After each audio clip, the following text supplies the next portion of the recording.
परंतु गर्वाने गोवर्धन.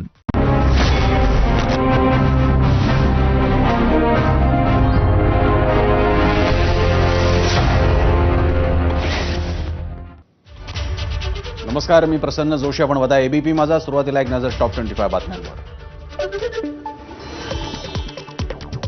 मंत्री हसन मुश्रीफ यांना उच्च न्यायालयाचा मोठा दिलासा. संताजी घोरपडे कारखान्यात शेअर्स देण्याचा आमिष दाखवून शेतकऱ्यांची फसवणूक केल्याचा होता आरोप. कागल कनिष्ठ न्यायालयात पोलिसांनी प्री समरी रिपोर्ट सादर केल्यानं याचिका निकाली. अदिती तटकरे या रायगडच्या जनतेच्या मनातील पालकमंत्री. माजी आमदार अनिकेत तटकरे यांचं विधान. त्यामुळे पालकमंत्री पदावरून राष्ट्रवादी आग्रही असल्याचं स्पष्ट. त्यामुळे शिवसेना राष्ट्रवादीत पुन्हा वाद होण्याची शक्यता. राजकीय मतभेदांमुळे रायगड जिल्ह्याला पालकमंत्रीपद मिळालेलं नाही. मंत्री अदिती तटकरे यांनी व्यक्त केली खदखद. त्यामुळे रायगडच्या पालकमंत्रीपदाचं नाट्य पुन्हा रंगण्याची शक्यता. बिट्स हॉटेलची पुन्हा लिलाव प्रक्रिया होणार. नव्यानं निविदा मागवल्या जाणार. एसडीएम व्यंकट राठोड यांचं कोर्टाला पत्र. बीडच्या नारायणगडाच्या उत्तराधिकारी पदावरून वाद उफाळला. संभाजी महाराजांना पंचक्रोशीतील ग्रामस्थांचा विरोध. वाढवण बंदराविरोधात स्थानिक आक्रमक. पाण्यात उतरत सरकारविरोधात स्थानिकांचं जलसमाधी आंदोलन. शेकडो पोलीस बंदोबस्तासाठी तैनात. परिसराला पोलीस छावणीचं स्वरूप. स्थानिकांचा विरोध डावलून प्रशासनाकडून ड्रोन सर्व्हे सुरू. मुंबई शहर आणि उपनगरातील उड्डाणपुलांच्या रखडलेल्या कामांना पालिकेकडून गती. शिव उड्डाणपूल 31 मे 2026 पर्यंत वाहतुकीसाठी खुला होणार. पालिका अधिकाऱ्यांना काम वेगानं पूर्ण करण्याचे निर्देश. मुंबईतील आरे कॉलनीत आजीला कचऱ्यात फेकल्याप्रकरणी नातवावर कारवाई. पोलिसांना गुंगारा देणाऱ्या नातवाला अखेर 3 दिवसांनी अटक. 50हून अधिक सीसीटीव्ही तपासून पोलिसांची कारवाई.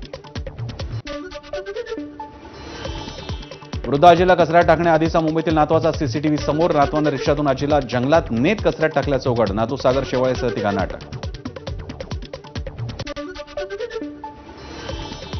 पुण्यात मॅट्रिमोनियल साईटवरून महिलेला 3,60,00,000चा गंडा. फेक प्रोफाईल तयार करून महिलेसोबत ओळख वाढवून फसवणूक. महाठगास पुणे सायबर पोलिसांकडून अटक.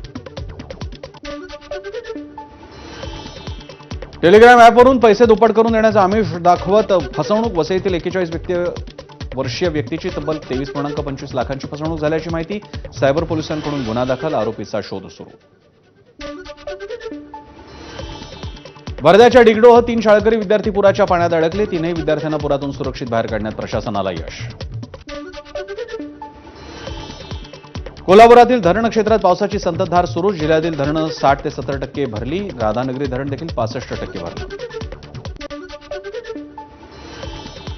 वाशिमच्या उतावळी नदीला पुरात अडकलेल्या एका व्यक्तीची सुटका. नदीच्या नजीक असलेल्या हॉटेलमध्ये रात्रीपासून व्यक्ती अडकल्याची माहिती. दहशतवादाविरोधात भारताचं रोखठोक राजनैतिक पाऊल. एससीओ घोषणापत्रावर सही करण्यास भारताचा ठाम नकार. घोषणापत्रात दहशतवादाचा उल्लेख नसल्यामुळे राजनाथ सिंहांकडून हस्ताक्षर नाही. दुचाकींवर कुठलाही टोल लागणार नाही, तसा कुठला प्रस्ताव देखील नाही. केंद्रीय रस्ते वाहतूक मंत्री नितीन गडकरींकडून स्पष्ट. गेल्या काही दिवसांपासून व्हॉट्सअॅपवर दिशाभूल करणारे मेसेज फिरत असल्याच्या पार्श्वभूमीवर खुलासा. जम्मू काश्मीरमधल्या कारगिलमध्ये भूस्खलन. कोणतीही जीवितहानी नाही. भूस्खलनामुळे मोठं नुकसान.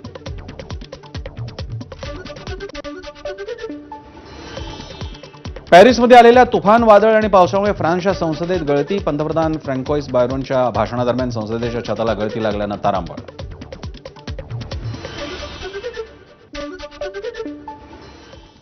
आणि आता एक नजर या तासाच्या महत्त्वाच्या हेडलाईन्सवर.